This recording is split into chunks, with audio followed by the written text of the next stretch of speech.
So, in this lecture I will start a new module that is well foundation, and before I go to that well foundation part, quickly I will give one information that related to that uplift capacity of the pile, or I can give you the anchor pile or anchor plate, because uplift capacity of the pile I have discussed in the last class, and then that way you can determine, but there is another approach also where you can determine the uplift capacity of the pile, or you can say it is the anchor pile, or uplift capacity of anchor plate, or uplift capacity of foundation also.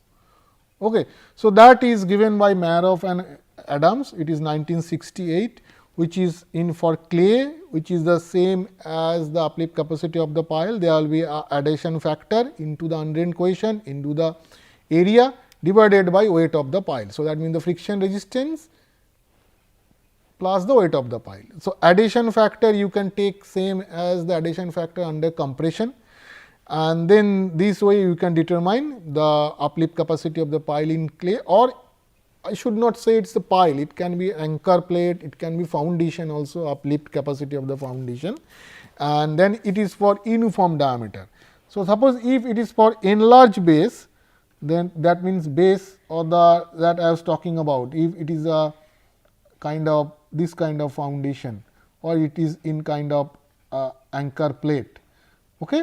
So, or you can say this is the enlarged base of the pile, and then how we can get the our uplift capacity of the pile. So, in previous case, in previous lecture, this is the only pile, but it can be treated as anchor plate, it can be treated as foundation, it can be treated as pile also. So, that is why I have kept it in a separate lecture. So, discuss this one. So, for the pile in enlarged base, this is for the enlarged base whose base is say dB. Okay. So, in that we can determine by using this lower of these two value. That means, here this is the L is the length of the pile or the foundation. Okay. And then we can get these lower of these two value, and we will get the uplift capacity, where K is generally taken as 1.1 to 1.25 for soft clay, 0.7 for medium clay, and 0.5 for stiff clay, because there is a K term is there, and there is a NU, which is same as NC under pile under compressive load. Okay. So, that also you can take, this is the uplift coefficient, can be taken as NC for downward load. So, that is same as the NC that we can take. Now, similarly for C5 soil, that for shallow depth, if the foundation is in two cases I consider, that pile will enlarge base. So, I am taking two cases, this is the center line. So, this is the shallow depth. So, that means, if your L or length of the pile. So, this L is the length of the pile. If L is less than the dB, okay, then I will use this equation. Then I will use this equation for C5 soil. Okay. Then there is a term S, and then there is a term Ku. Okay. So, these two we have to determine. Now, if for the great depth means, suppose the failure line will go up to a particular length, beyond that failure line will not extend, but your length of the pile is more than that. Okay.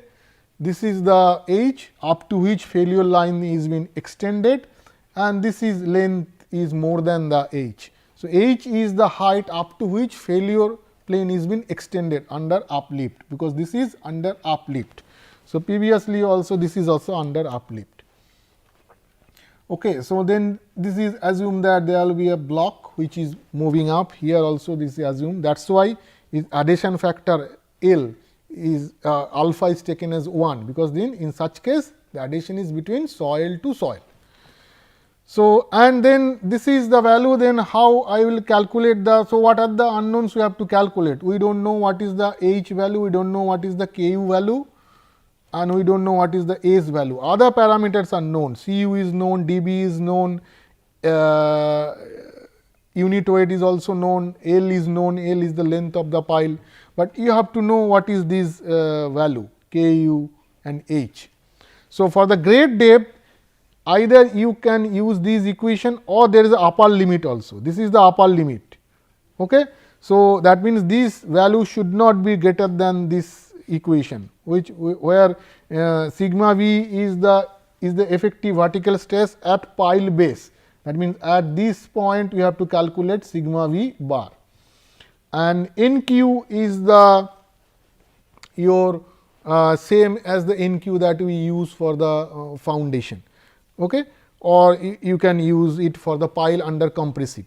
So, NQ, the same NQ we can use for pile under compressive. So, now I will give you how I can calculate the Ku, H and S. Here also NC and NQ same as the pile under compressive load, we can use those NQ and NC as suggested by Meyerhoff, and that we can use here. Okay. So, and then we have to determine the H and Ku. So, Ku is the earth pressure coefficient, which is 0.9 to 0.95 of phi value, and it is in between 25 to 40. So, Ku part is over.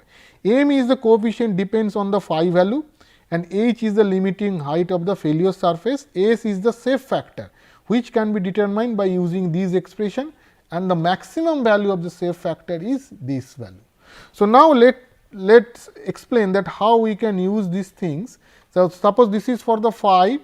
So, this is H for different phi, this is the H by BD. So, we know the BD width of the foundation or pile base, then using this table different phi value we will get the H. So, from here we will get the H value, H value is we will get that.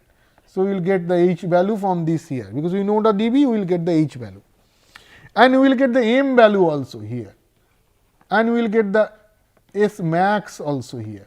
So, once we get the M value and the H, then I will calculate the S from here also.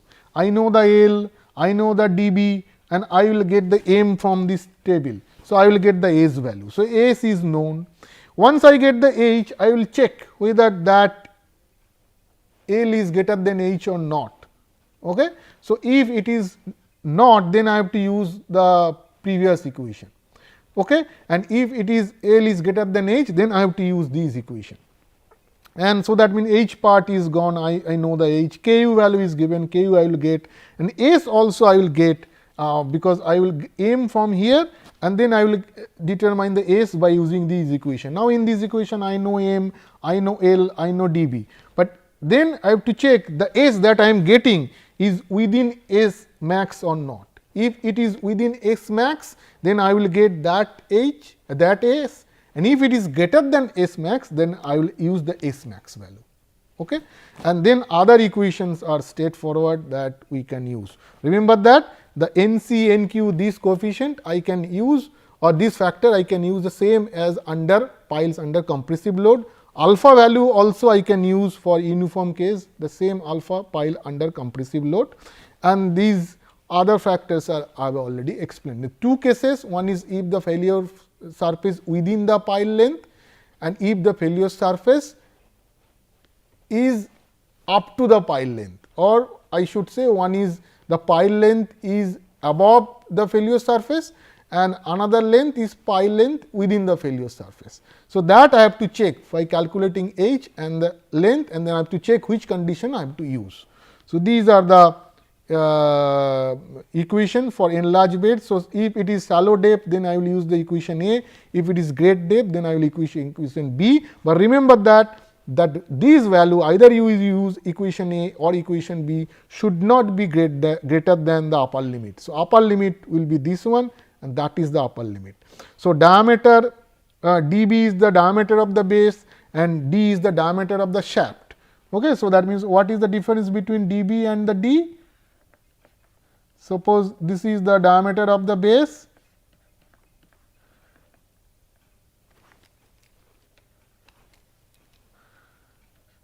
dB, and this is the diameter of the shaft. So, this is the difference between diameter of the d and dB.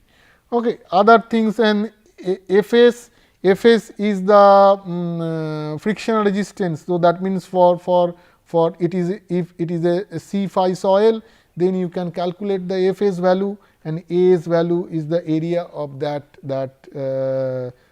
shaft, then that will be your Fs. Fs is the ultimate shear resistance, and As is the area of the outside area of the shaft. So, this you have to check, and then you will get the uplift capacity of the pile. So, this is another approach, but I have discussed another approach in the previous class also. So, you can use both of them. So, but generally I will prefer to use the uplift capacity of the pile by using the approach that I have discussed in the previous class, but this is a general one. You can use it for the pile, you can use it for the anchor plate, and this is the uplift capacity equation for a general kind of solution. So, next one I will discuss the well foundation. So, this well foundation is sometimes called as the cushion foundation also. So, the advantage of this cushion or the well foundation, this well foundation provide a solid and massive foundation for heavy loads, and useful where loads have to transfer to a deep soil strata. The construction is easier than the driven pile in case of dense sand and the polder, okay, and can be used effectively where the uplift loads are high and have higher resistance against the lateral load. So, that means, here I can replace this well foundation or I can replace the say group of piles or number of piles by providing well foundation, that is also one advantage. So, now this well foundation can be different types. Okay. So, first one is the open well or the open cushion. So, here you can see this is the plan and the cross section. So, this is a circular cushion and this is a rectangular cushion, and here this is the section. So, this is the soil or the where the foundation we have to install, and definitely above that it is the water table or water. Generally, this type of foundation are suitable for the bridge structure, for the bridge. So, that means, and it will be most of the time constructed within the river bed. So, that is why there will be water, then the river bed, and then I will discuss how we will determine the depth of this well. We have to determine the scour depth, and based on that we have to determine what would be the foundation depth or depth of the well. So, now we are discussing what are the different types of well and how they are constructed. Okay, so, so this type of open well, they are top and bottom portion. So, this is the top portion and this is the bottom portion. So, they are open during the construction. So, they are concrete shaft. So, this is a basically hollow cylinder kind of or hollow shaft kind of thing, where there is a, this is the concrete which has the thickness, and then it is the hollow, and open it is also in the top it is open, bottom is also open. So, this is a hollow shaft which is remain open at the top and at the bottom during construction. So, that means, this hollow shaft is been constructed within that soil and during the within the river bed or the soil, and during the construction this bottom and the top will be open. Now, this well is sunk and the soil from the inside the shaft is removed until the bearing strata is reached or required depth is reached. So, that means first it is sunk with into the water, and then when the soil which will be within the shaft, because the lower part is open. So, that means, soil will come within the shaft. So, that soil we have to continuously remove during the construction process or during the installation process.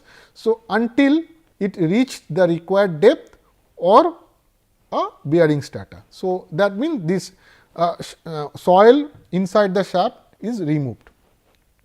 once it is reached inside the required depth or the bearing strata, then concrete is poured into that shaft, because now this is a hollow shaft where which is installed up to the required depth, but water is still inside the shaft.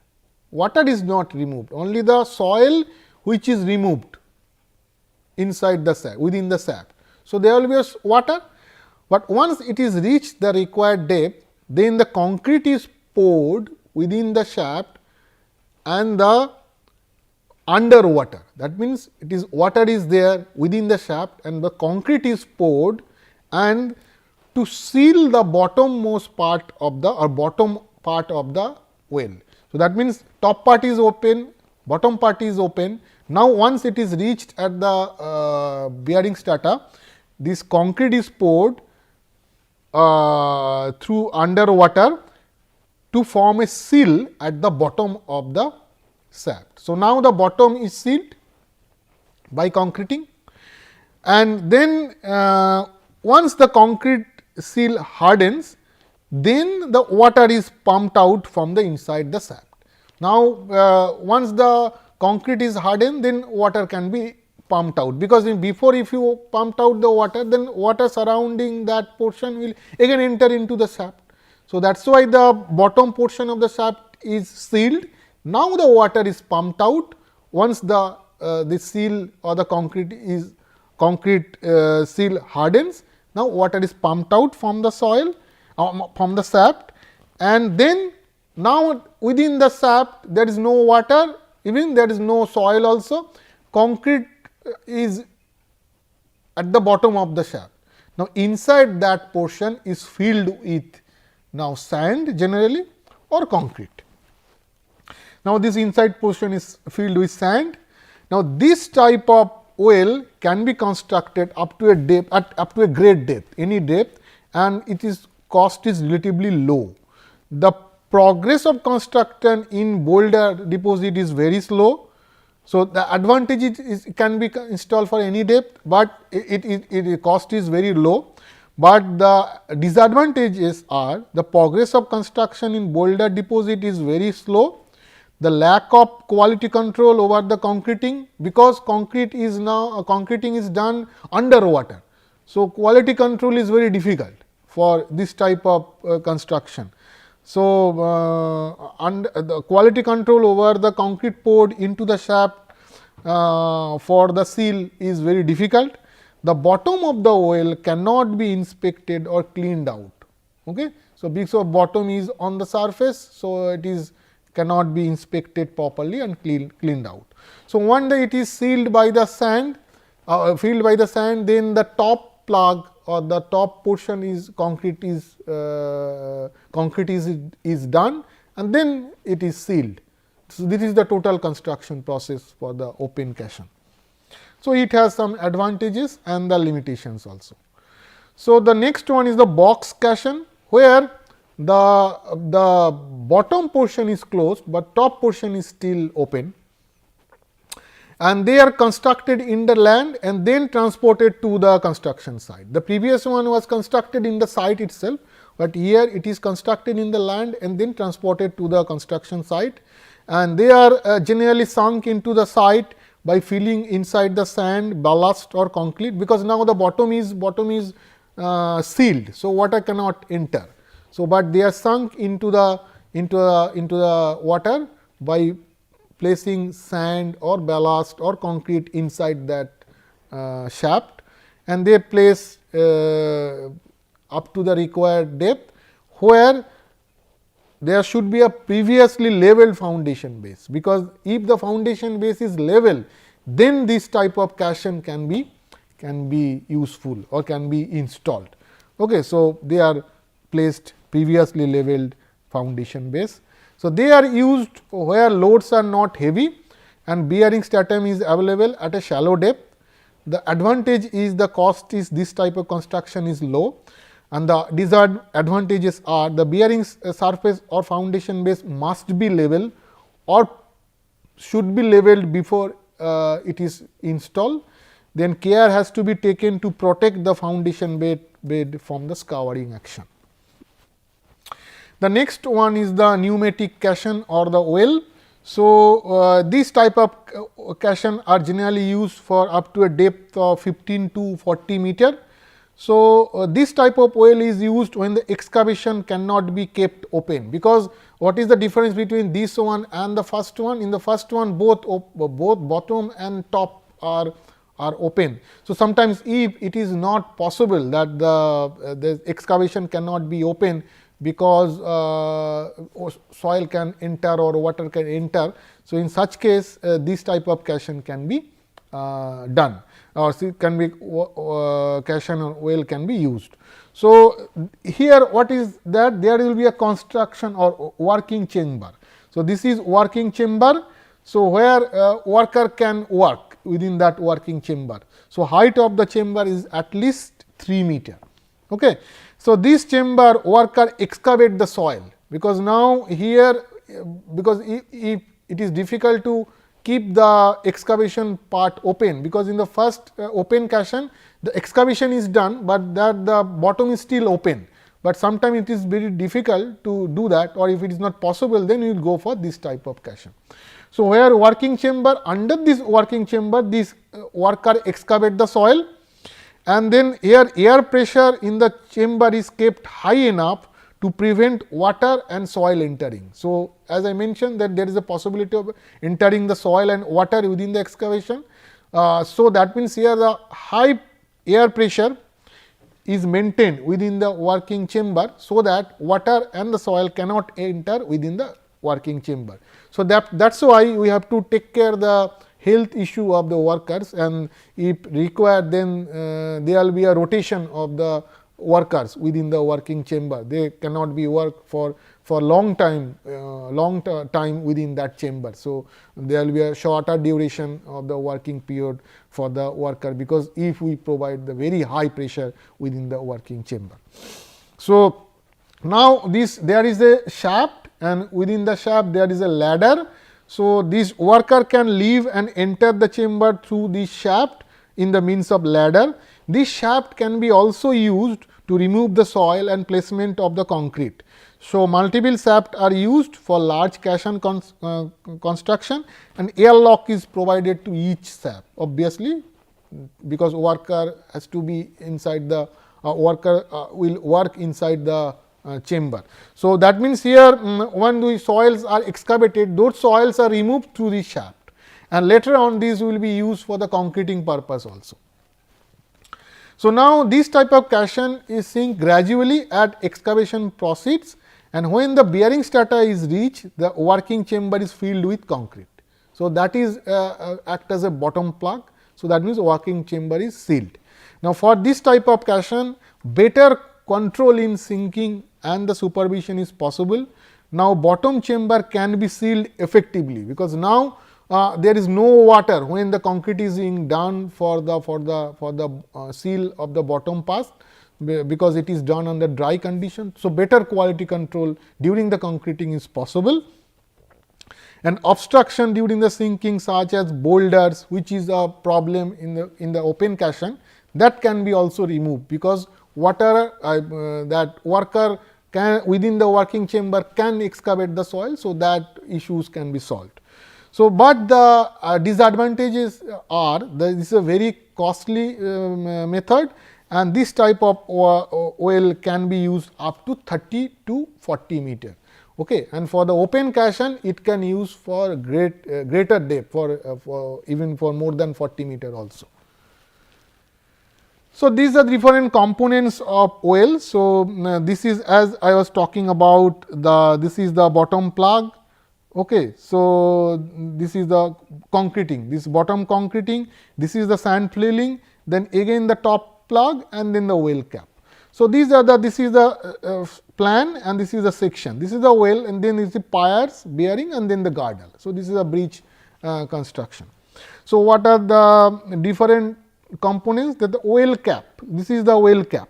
Okay.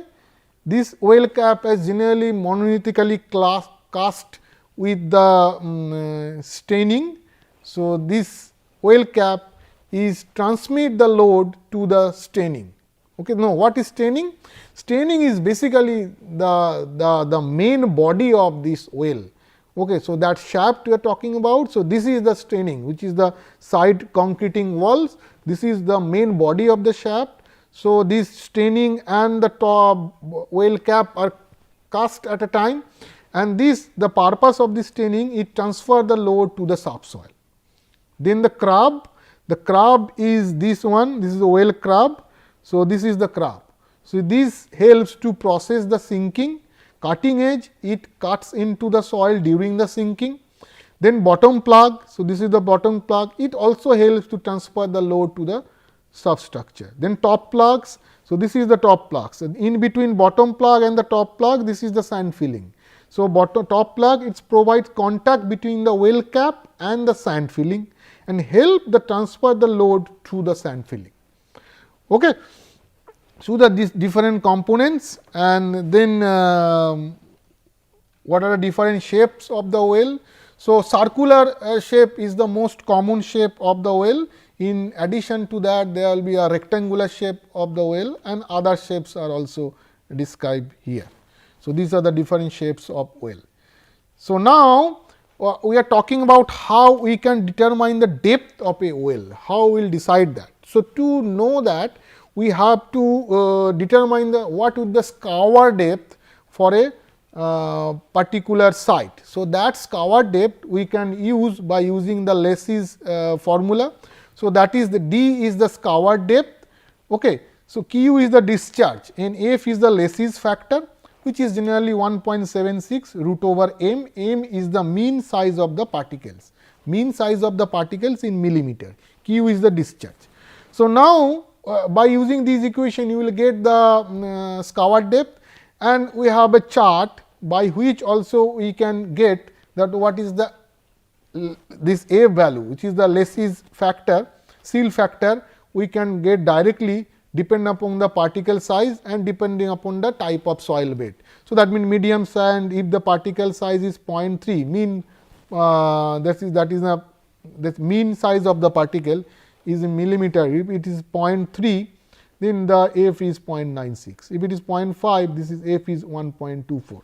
Similarly, boulders, if it is 90 millimeter, then it is 24.3. So, that F also directly I can use based on this particle size, or if you have a different particle size, you can using that F also by using these expression.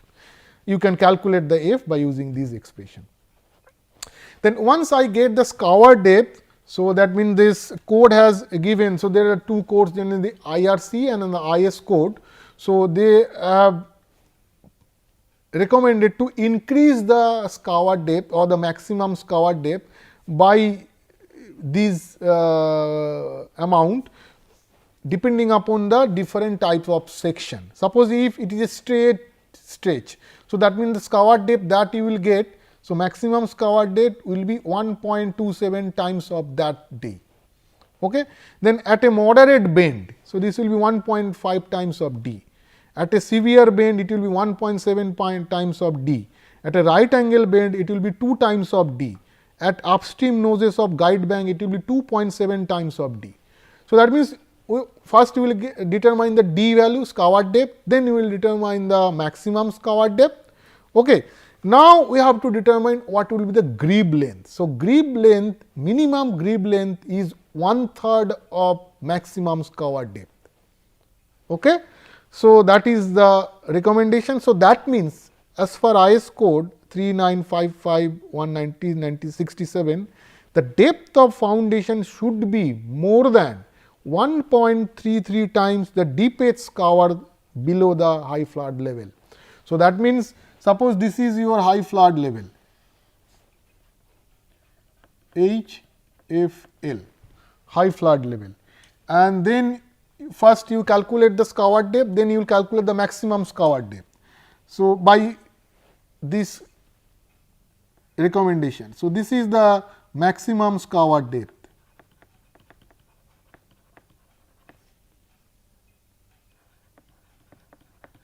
Okay. Now, the grebe length will be at least your depth of foundation will be at least here. So, suppose this maximum scour depth is say d dash. So, this one should be more than 1/3 of d dash. Okay. So, that means you should say that if this is the maximum scour depth or that is also d dash from the high flood level. Okay. So, the total depth of foundation will be, so depth of foundation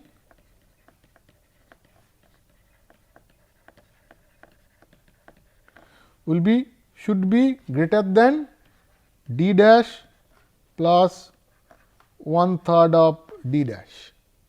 Okay. So, that will be equal to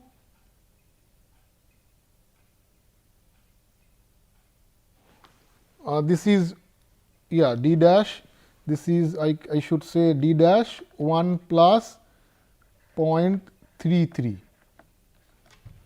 Okay. So, this is 1.33 d dash.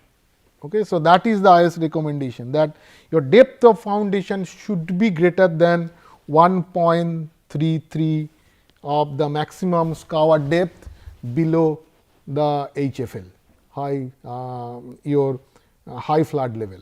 Okay. So, that means, if the scour depth is d dash from the high flood level, then you have to provide at least 1/3 of d dash as the grip length, and then the depth of foundation will be at least 1.33 of d dash. Okay, that is the minimum requirement. So, generally it is more than that. So, and another this is the recommendation is given. So, based on that we have to design our well, and then remember that this 1/3 of d dash is the grip length. So, 1/3 is the minimum requirement of the grip length.